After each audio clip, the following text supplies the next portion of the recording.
चांगलं सांग. चैतन्य हा? व्यष्टी आज्ञा, त्या व्यष्टी आज्ञानात चैतन्याचा आवाज हे तीन मिळून जीव चैतन्य असे लक्षण केले म्हणजे प्राज्ञाची हानी होणार नाही.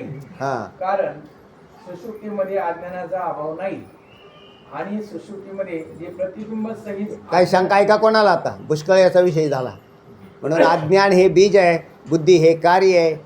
मग तुम्ही कधी आम्ही व्यष्टी अज्ञान बी शब्दप्रयोग केला तरी काय आम्हाला काय अडचण नाही. आणि पटत नसेल तुम्हाला तर आमची काय अडचण नाही. शास्त्राने सगळ्या गोष्टी सोडवून ठेवलेल्या आहेत अगोदर. आपल्याला काहीच करायचं नाही. सांगा. सुषुप्तीमध्ये अज्ञानाचा अभाव नाही हां आणि सुषुप्तीमध्ये जो प्रतिबिंब सहित अज्ञानाचा अंश आहे हां तोच जागृत अवस्थेत बुद्धिरूप परिणामास प्राप्त होतो. म्हणून तो अज्ञान अंशही चैतन्य प्रतिबिंब सहित असतो असे म्हटले पाहिजे. तर तो चैतन्य सहित असतो असंच म्हटलं पाहिजे. अज्ञान अंश सुद्धा चैतन्य सहित. अज्ञानाला मूळ सत्ताच कुठे आहे? तेव्हा चैतन्य नसेल तर अज्ञान तरी आलंच कुठून? नंतर अमृतानुभवामध्ये त्याचंही खंडन केलेलं. चला. आणि त्या बुद्धीमध्ये संसार धर्माची प्रतीती होते, व्यष्टी अज्ञानात होत नाही. या अभिप्रायाने प्रथम केलेल्या जीवाच्या लक्षणात बुद्धी शब्द घातला आहे आणि दोन्ही लक्षणे निरनिराळ्या दृष्टीने बरोबर आहे. बरोबर. म्हणून कुटस्थ चैतन्याच्या लक्षणात बुद्धी अथवा व्यष्टी अज्ञान असे दोन शब्द विकल्पाने घातले आहेत. आम्ही विकल्पाने घातलेत म्हणजे मुद्दाम घातलेले आहेत. तिन्ही अवस्थेवर जायचं असेल तर लक्षण तिन्ही अवस्थेवर जाण्यासाठी व्यष्टी अज्ञान आणि एका कार्यरूप अवस्थेवर जाण्यासाठी बुद्धी. चांगलं काय वाटतं हो तुम्हाला? बुद्धी कार्य करते ना. अज्ञान काय धरून बसले तुम्ही? व्यवहार कोण करताय? बुद्धी. आम्ही बरोबर सांगितलं ना. आता तुम्हाला कळतंय हे बुद्धीच्याद्वारेच कळतंय. आता हे जे कळतंय शास्त्र हे कशाद्वारे कळतंय? बुद्धीच्या द्वारे. झोपेत सांगा येऊ का मी तुम्हाला? झोपले ते म्हणजे झोपलेले. शास्त्र सांगा नाही तर अंगावरून साप जाऊ द्या, आम्हाला काय अडचण नाही. लक्षात येतं ना. म्हणून बुद्धी हा शब्दप्रयोग फार उत्कृष्ट आहे. ब्रह्मज्ञान झालं तर कोणत्या अवस्थेत होईल? सुषुप्तीत आणि स्वप्नामध्ये होणार नाही. चल. मुख्य जीवपणा व्यष्टी अज्ञानात आहे. बरोबर आहे. सुख दुःखाचे संसार धर्म बुद्धी असल्याशिवाय प्रतीत बस. आणि आपल्याला हे सगळं नाहीतरी पहा, बुद्धी असल्याशिवाय सुखदुःख प्रतीतीला येत नाही. म्हणजे जागृत अवस्थेत जर सुखदुःखांची प्रतीती आलीच नसते तर कोणत्याही जीवाला मुक्ती प्राप्त करण्याची गरजच लागली नसते. ज्याला सुखदुःख नाही त्याला मोक्षाची काय गरज आहे सांगा बरं? आत्ता तरी जीव का अभ्यास करायला लागले किंवा चिंतन करायला लागले किंवा सद्गुरूंची गरज भासली तर दुःखामध्ये आहेत म्हणून भासली. ज्याला दुःखच नाही त्याला गुरूंकडे जायचं काय काम आहे? पण दुःख आहे हे कळावं म्हणजे मग जाता येतं. काही लोकांना हे बी कळाना की दुःख आहे म्हणून. दररोज दुःख भोगत नाही का? अख्खी प्रजा दुःख भोगते. सगळे राजा दुखिया, प्रजा दुखिया, सुखिया कोई नाही पावला. तुम्हाला काय म्हणायचं आहे? व्यष्टी जो शब्द आलाय ना, व्यष्टीमध्ये बुद्धी बी येते. बरोबर. म्हणजे तिन्ही देह येतात किंवा अवस्था बी येतात. हां. अवस्था पकडायची ना पूर्ण. तर मग तिन्ही अवस्था येतात. मग इथं व्यष्टी अज्ञान होत नाही असं कसं काय? अवस्था तर तिन्ही पकडायची. व्यष्टी अज्ञानात काय होत नाही? संसार धर्माची प्रतीती होत नाही. मग प्रतीती कशामध्ये येत असते? अज्ञानात येते का? म्हणजे बीजात येते का कार्यात येते? झालं उत्तर. तिथं व्यष्टीमध्ये पण तिन्ही आपण अवस्था पकडल्या ना. अहो पण ते कारण स्वरूप झाले ना. मला एक सांगा, पाणी साठवायचंय, पाणी साठवायचंय, बरोबर आहे ना? मग पाणी कशात? घटात साठवलं जाईल का मातीत साठवलं जाईल? मग मातीत का नाही? पाणी मातीत का साठवलं जात नाही? कार्यता नाही. तसं अज्ञानात सुखदुःख लागत नाहीत. मग ते जीव चैतन्यामध्ये जे आलं ना लक्ष, ते व्यष्टी अज्ञान आलं ना. व्यष्टी अज्ञान आलं, बरोबर आहे. म्हणून मग घ्यायचं कोणतं? व्यष्टी अज्ञान घेतलेलं चांगलं का बुद्धी घेतलेलं चांगलं? बुद्धी. असं आहे त्याचं उत्तर. त्याच्यामुळे आणि जर समजा तुम्ही म्हटले नाही ना तिन्ही अवस्थेवर लक्षण गेलं पाहिजे, मग घ्या व्यष्टी अज्ञान. आमचं कुठं काय अडचण. पण तुम्हाला हे कळायला पाहिजे की म्हणून मगाशी म्हटलं की ब्रह्मज्ञान झालं तर कोणत्या अवस्थेत होईल, नाही तर जीवाला होणारच नाही. म्हणून आम्ही बुद्धी जे करतो ना त्याचं कारण असतं. आता अंतःकरण चतुष्टयामधला हा बुद्धी नावाचा बी एक भाग आहे. नाहीतर मन, बुद्धी, चित्त आणि अहंकार असे अंतःकरण चतुष्टय आहे. याच्यातही बाकीचे 3 घटक नाही विचारात घेतले आम्ही. मनाला माहिती नाही, मनाला व्हायला पाहिजे असं नाही म्हणत आम्ही. नंतर चित्तामध्ये व्हायला पाहिजे ह्याचाही विचार नाही केला आणि अहंकाराचाही विचार नाही केला. इथं शब्द कोणता आणला, बुद्धी आणला. म्हणून ब्रह्मज्ञान हे बुद्धिवानाला होतं, शुद्ध बुद्धिवानाला होतं, स्थिर बुद्धिवानाला होतं, मल गेलेल्या बुद्धिमानाला होतं. सगळे अर्थ त्याच्यावरच फिरवले. चला, शंका संपली. वाचा. मुख्य जीवपणा व्यष्टी अज्ञात आहे. सुख दुःखादी संसार धर्म बुद्धी असल्याशिवाय प्रतीत होत नाही. हे महत्वाचं आहे त्यांचं. बुद्धी असल्याशिवाय प्रतीत होत नाही. म्हणून साचशी पुढती विरा जरी न येता स्वप्न जागरा तरी ब्रह्मभाव साचोकारा म्हणू येता. माऊली ज्ञानोबरांची ओवी त्याला म्हणजे प्रमाण आहे. नाही तर आम्ही त्यालाच ब्रह्मभाव म्हटला असता. झोपले माणसं मग परत उठलेच नाही, काही अडचण नाही, तुम्हाला ब्रह्मज्ञानाची गरज नाही. पण तुम्ही सकाळी उठता, हा प्रॉब्लेम. लक्षात आलं ना. माणसं झोपेमध्ये आनंदी आहेत का नाही, झोपेत आनंद आहेत का नाही. जागृतीत काय सुखदुःखाचे झटके लागले असतील लागू द्या, पण झोपला नाही एकदा झोपला तर झोपलेल्या माणसाला सुखदुःख आहे का नाही. याचा अर्थ त्याला तिथे ब्रह्मज्ञानाची गरज लागली. पण हे सुषुप्ती अवस्था दीर्घ व्हायला पाहिजे. दीर्घ म्हणजे परत तो माणूस उठला. माऊलींनी म्हटलंय ना, पण माऊली म्हणतात अशी जर दीर्घ अवस्था असती तर आम्ही ब्रह्मभाव म्हटलं असतो त्याला. अज्ञानाच्या शेजारी अगदी कुशीवरती ब्रह्मज्ञान म्हणजे परमात्मा आहे. परमात्मा आणि अज्ञान हे दोन्ही अगदी सलग एका शेजारी अत्यंत सूक्ष्म पडदा आहे. तर त्या पण अशा अवस्था राहत नाही. म्हणून थकलेल्या जीवाला सुषुप्तीचा आधार आहे. चला. हां, जीव चैतन्याची दोन्ही तऱ्हेची लक्षणे सांगितली. एखाद्याने अब्जावधी रुपये खर्च करून बंगला बांधला. कोणत्या अवस्थेत, जागृतीत का सुषुप्ती. म्हणजे अब्जावधी रुपये आता किरकोळ झालेत म्हणून सांगितले. मग आता अब्जावधी रुपये खर्च केले आणि बंगला बांधला तर तो जागृतीत झाला. पण झोप कशात लागली, बंगल्यात का सुषुप्तीत. हळदकर साहेब, हां, बंगल्यात झोप आहे का सुषुप्ती अवस्थेत. बंगल्यात सुख नाही, सुषुप्तीत सुख आहे. म्हणून बंगले पाडा आणि झोपा.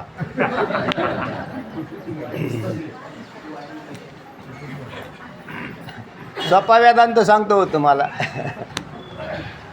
बंगला नाही, बंगल्याचं काय नाही त्याला. बंगल्याचं काय आहे तेव्हा, असला काय आणि नसला काय. आमच्या वारकरी रस्त्याने बघा तिकडे चालताना नाचत जाऊ गा तुझ्या काय नाचत जाऊ तुझ्या गावा रे खेळया विठ्ठल रुक्माई पाहू रे. ते नाचत चाललेले तर ते खाली पोताडे टाकलेले आहेत, खाली वलं त्याच्यात पोताडे. ते म्हणते कसं काय हो जमायचं पाटील. ते म्हणते काय नाही, झोपल्यावर कळतच नाही. किती वारी आहे का नाही. पण हे कळालं पाहिजे बरं, तर पुढच्या वर्षी वारीला येताल.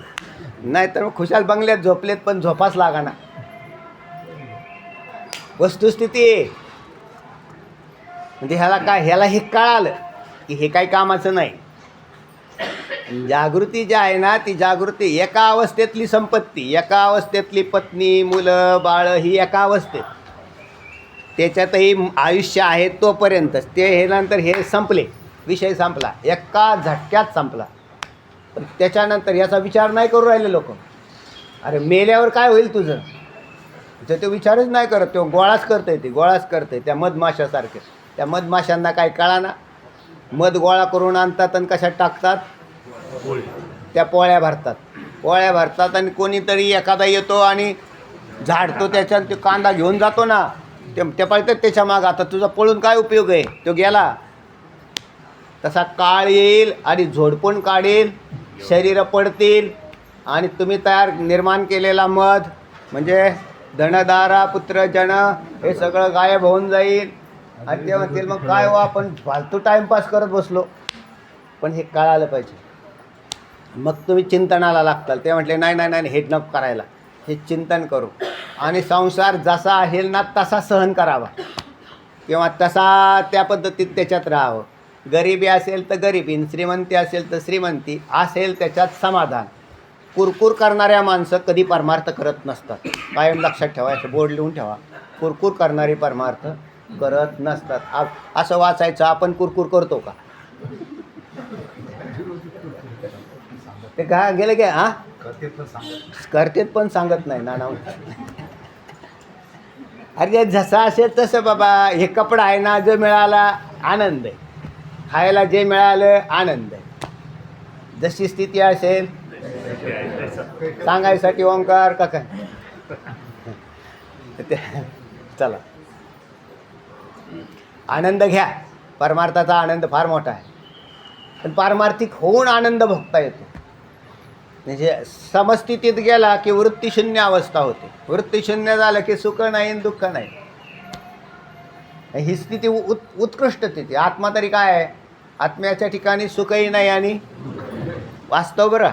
मग तो अशा स्थितीमध्ये राहतो की तो आनंदी राहतो. आलेल्याची से न करी, गेलेल्याची से न करी. काय होईल? ताड न धरी मेरू जैसा, सुनिश्चळू मेरू जैसा. माऊली ज्ञानोबरांच्या ज्ञानेश्वरी वाचा. मग तो महात्मा पुरुष अगदी निश्चळ असतो, त्याला काही देणं घेणं नाही. आणि ही अवस्था शास्त्राला जाणल्याने आणि विचाराच्या अंती तयार होते. चला वेळ संपली आपली. 2 वाचा तेवढं. काय का झालं? संपलंय. आता तिसरा प्रकार सुरू होतोय, ईश्वर चैतन्याचे लक्षण. नुसता वाचा, पुढच्या वेळेस व्याप्ती पावतेची. प्रकार तिसरा, ईश्वर चैतन्याचे लक्षण. ब्रह्मचैतन्य, माया. आता ईश्वर चैतन्याचं लक्षण. मागं 2 लक्षणं होऊन गेली. कोणती 2 लक्षण झाली? एक तर कुटस्थाचं लक्षण झालं आणि जीव चैतन्याचं लक्षण झालं. आता ईश्वर चैतन्याचं लक्षण येतं आहे. अर्थात ईश्वर चैतन्य म्हणजेच ईश्वर. लोकांना देव तरी कळायला पाहिजे ना, देव काय आहे. या विश्वात देव किती येतं? एक काय? एकच देव आहे. अनेक देव असूच शकत नाही. मग ते म्हणले अनेक धर्म आहेत, अनेक पंथ आहेत, अनेक वर्ण आहेत. हे सगळ्यांचे देव प्रत्येकाने आपापले देव तयार करून घेतले. ते म्हटले हेच काय? हे देव नाही, हे त्यांच्या मनाने मानलेले, केलेले, झालेले असे देव आहेत. मूळ देव एकच आहे, त्याला ईश्वर असं म्हणतात. नाही तर नाही, आमचा देव वेगळा आहे, आमचा देव वेगळा आहे. नाही, तुझा देव नाही, तुला देव कळून घे आधी. हां, आपला तो एक देव करून घ्यावा. तो एक देव आपला करून घ्यावा, हे तुकोबराय सांगतात. तेच खरं आहे. म्हणून अनेक देव अस्तित्वात नाही. चला ऐका ईश्वर चैतन्याचं लक्षण. ईश्वर चैतन्याचे लक्षण. ब्रह्मचैतन्य, माया आणि मायेमध्ये चैतन्याचा आभास, हे 3 पदार्थ मिळून ईश्वर चैतन्य. हां, तर 3 गोष्टी मिळून काय झालं? ईश्वर चैतन्य झालेलं आहे. जीव चैतन्याच्या लक्षणात जसे आता तिकडे जसं जीव चैतन्यात होतं तसंच इकडे घेतला. तिथं ब्रह्मचैतन्याच्या जागेवर कोणता शब्द होता? कुटस्थ. मायेच्या जागेवर कोणता शब्द होता? बुद्धी किंवा आणि त्या व्यष्टी अज्ञान किंवा बुद्धीमध्ये पडलेला चैतन्याचा आभास. तिकडे जसा जीव आहे तसाच ईश्वर आहे, समांतर. म्हणजे ईश्वर आणि आपल्यामध्ये फार लागेबांधे जवळचे. तो जसा तसा आम्ही. हां, तुझं नाव जरी नाही तरी माझे दाव काय, तुझं रूप जरी नाही तरी माझे दाव काय, खेळसी तू लीला तेथे काय मी वेगळा. तुकोबराय म्हणतात देवाला, म्हणजे काय तुझ्यात आणि माझ्यात भेद तरी दाखव. माझी मेली बहुवरी तुका जैसा तैसा हरी. तुकोबराय एका ठिकाणी प्रश्न करतात, मग माझी मेली तर ह्यानी माझेपणा धारण केला म्हणून मेली, नाही तर त्याची मरत नाहीत का? कोणाची? दररोज किती लोकांचे वाढदिवस होतात आपल्यातले नाही सांगत. या सृष्टीत किती लोकांचे वाढदिवस होतात दररोज? कितीतरी. दररोज किती मरतात, म्हणजे प्रेत जातात कितीतरी. आणि दररोज कितीचे जन्म होतात.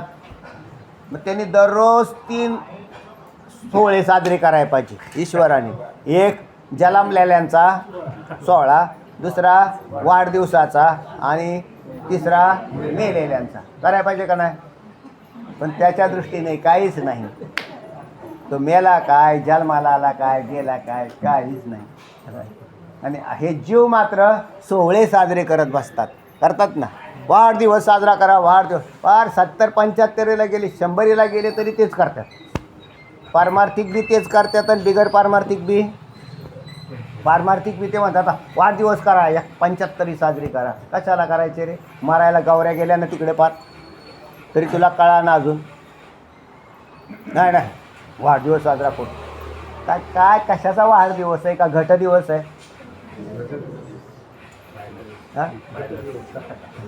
मायनस होत चाललेलं आहे, प्लस काहीच नाही. पण हे काही कळायला तयार नाही. याचं कारण शास्त्राचं अवलोकन नाही. म्हणजे शास्त्र पाठ असणं आणि आचरणात असणं याच्यामध्ये फार मोठा फरक आहे, फार मोठा फरक. शास्त्र पाठ आहे पण आचरणात काही नाही, झिरो आहे. चला, जीव चैतन्याचे लक्षात जसे अधिष्ठान, कुटस्थ, बुद्धी आणि बुद्धी चैतन्याचा आवाज 3 पदार्थ सांगितले आहेत. तसेच 3 पदार्थ वरील ईश्वर चैतन्याचे लक्षणात झालं समांतर आहे. म्हणून हे सुद्धा पाठ करून या पुढच्या वेळेला. कोणतं? ईश्वर चैतन्याचं काय लक्षण आहे हे जर कळालं, पाठ झालं, तर तुम्हाला पुढचा चॅप्टर सगळा अवलोकन होईल. चला, ईश्वर या दृष्टांतातील मेघाकाश आहे. बरोबर. आता दृष्टांतात 3 प्रकार केलते. कोणते 3? घटाकाश, जलाकाश, मेघाकाश आणि महाकाश. आता ईश्वराला कोणत्या ठिकाणी टाकायचं आहे? मेघाकाश. चला वाचा. ईश्वर या दृष्टांतातील मेघाकाश आहे. तो सर्वयामी आहे. सर्वांतर्यामी आहे. सर्वांच्या अंतःकरणात त्या जीवाचे कर्माप्रमाणे कर्म प्रवृत्तीची. सर्वांतर्यामी म्हणजे सर्वत्र व्यापक. त्याला अंतर्यामी कुठे शब्द गेला? पंचदशीत. आत्ता गेला बघा, अंतर्यामी. हे लक्षण आलं का? हां, म्हणून तिथं हा सर्वांतर्यामी आहे, सगळ्यांच्या आतून बाहेरून भरलेला. त्याला अंतर्यामी असं म्हणतात. त्याला कारणदेह असं म्हटलंय. म्हणजेच देवाचा कारणदेह म्हणजे ईश्वर. चल, सर्वांच्या अंतःकरणात त्या जीवाचे कर्माप्रमाणे कर्म प्रवृत्तीची प्रेरणा करतो. कर्माप्रमाणे कर्म प्रवृत्तीची प्रेरणा करतो. म्हणजे तुम्हाला जे जे कर्म करतो ना, ते म्हणलं मी केलं, तर ते म्हणलं तुम्ही नाही केलं, तिथंही प्रारब्ध अंश जोडलेले. मग त्या प्रारब्ध अंशाप्रमाणे ते कर्म करण्याची प्रेरणा त्याला करतो की तू असं असं कर. मग तो एखादा कृषी करत असेल, एखादा दुकानदारी करत असेल, एखाद्या मशीनवर काम करत असेल, त्याला ते काय दिलेले कर्म प्रेरणा देतो तो. आणि त्याच्या प्रारब्धात ते कर्म असतंच. म्हणून तो मनुष्य त्या ठिकाणी जातोच आणि ते कर्म करतोच. ईश्वर फक्त प्रेरणा देतो कर्माप्रमाणे त्याला कर्म करण्याची. तो कर्म करत नाही. आणि सुख दुःख भोग देतो. जगातील असे सर्व व्यापार. आता सुख दुःखाचे भोग देतो असं म्हटलं तर याला कारणीभूत आहे ते कर्म जड असल्या कारणाने त्या कर्माचं रूपांतर पाप पुण्यात आणि पाप पुण्याचं रूपांतर सुख दुःखात. हे करण्यासाठी तिथे कोणीतरी एखादी व्यक्ती असावी लागेल. बरोबर आहे? म्हणजे चेतन. आणि अशी चेतन व्यक्ती कोण मांडलेली? ईश्वर. चल, नियंता. जगातील म्हणजे मोखार नाही, एखाद्याला जास्त सुख दिलं आणि एखाद्याला कमी सुख दिलं. हा दोष येईल का नाही त्याच्या? मग ते म्हणले की हा वशिला लावला. तर वशिला लावायचं काय काम ईश्वराकडं नाही. तर तो ज्याचा जसा असेल तसं तो देतो. जगातील असे सर्व व्यापार करूनही तो सदैव मुक्त आहे. तो सदैव मुक्त आहे. उपाधी वेगळे, तुम्ही निर्विकार, काहीच संसार तुम्हा नाही. ऐसे मज करुणी ठेवा नारायणा, समूळ वासना नुरवावी. तुकोबराय म्हणतात. कारण ब्रह्मावर ईश्वरत्व भाव प्राप्त होण्यास शुद्ध सत्वगुण प्रधान माया उपाधी आहे. तर ईश्वरत्व भाव हा शुद्ध मायेमुळे तयार झालेला आहे. नाहीतर तो कशाचा ईश्वर बनेल? तर शुद्ध माया. आणि ती शुद्ध माया असल्या कारणाने त्याच्या ठिकाणी अज्ञान नाही, म्हणून ती सुखदुःखही लागत नाही आणि सगळं जसंच्या तसं कळतं. नाहीतर ईश्वराला बी गुरु करावा लागला असता जर अज्ञान आलं असतं तर. पण त्याच्या ठिकाणी अज्ञान नाही, आपल्या ठिकाणी आहे. आपल्या ठिकाणी का आलं? अज्ञानरूपी उपाधी आहे म्हणून. ती उपाधी निर्मल असल्यामुळे ईश्वराच्या पारमार्थिक ब्रह्मस्वरूपास आच्छादन करत नाही. माया ही ब्रह्मस्वरूपाला आच्छादन करत नाही. म्हणून ईश्वराला जसंच्या तसं कळतं. मग जसंच्या तसं कळाल्यावर काय अडचणच नाही राहिली ना. मी मरणारा नाही असं मला कळण्यासाठी अडचण आहे, आणि त्याला काही अडचण नाही, कारण तो म्हणतो की मी ब्रह्मच आहे, आणि शुद्ध उपाधी माया लावून घेतली, काहीच अडचण नाही. चला. म्हणून जन्म मरण धर्माची भ्रांती ईश्वरास केव्हाही होत नाही. हां यास तो नित्यमुक्त आहे. हां इथंच थांबू आता. पुंडलिक वरदा हरी विठ्ठल श्री ज्ञानदेव तुकाराम पंढरीनाथ भगवान की जय. माऊली ज्ञानेश्वर महाराज की, जगद्गुरु तुकाराम महाराज की जय.